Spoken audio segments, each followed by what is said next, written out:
கொள்கை தலைவராக அண்ணல் அம்பேத்கர் அவர்களை வந்துட்டு தமிழக வெற்றி கழகம் வந்துட்டு கொள்கை தலைவராக அறிவிச்சிருக்கு.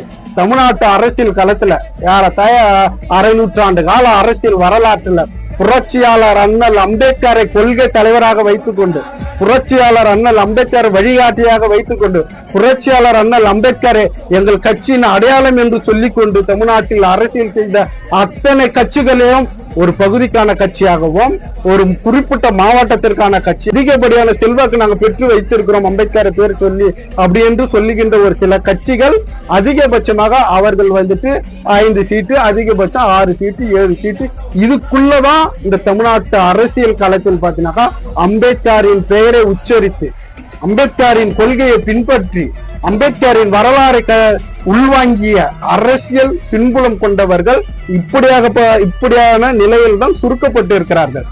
அம்பேத்கரை நீ பேசுறியா, அம்பேத்கர் கொள்கையை நீ கடைபிடிக்கிறியா, இந்த மாவட்டத்துக்கான கட்சி.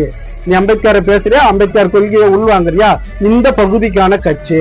நீ அம்பேத்கரை அதிகமா பேசுறியா, உனக்கு ஒரு 6 சீட்டுக்கான கட்சி. இதுதான் தமிழ்நாட்டின் அரசியல் களத்தில் இருந்து வருகிறது.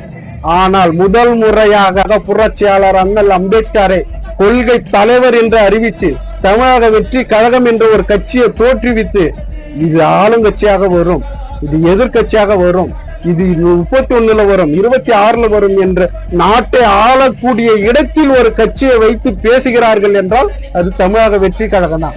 ஓராண்டுகளாக இருந்தாலும் அம்பேத்கரை ஏற்றுக்கொண்டு இன்னைக்கு அனைத்து சமூகத்தினரும் அனைத்து மதத்தினரும் புரட்சியாளர் அண்ணல் அம்பேத்கருக்கு மாலை அறிவிக்கிறார்கள் என்றால் ஆக சிறந்த புரட்சி யாரால? புரட்சியாளர் அண்ணல் அம்பேத்கர் செயல் திட்டங்களை கொண்டு போய் சேர்த்ததே தளபதி அவர்களுடைய பங்கு பேரளவுல இருக்கு.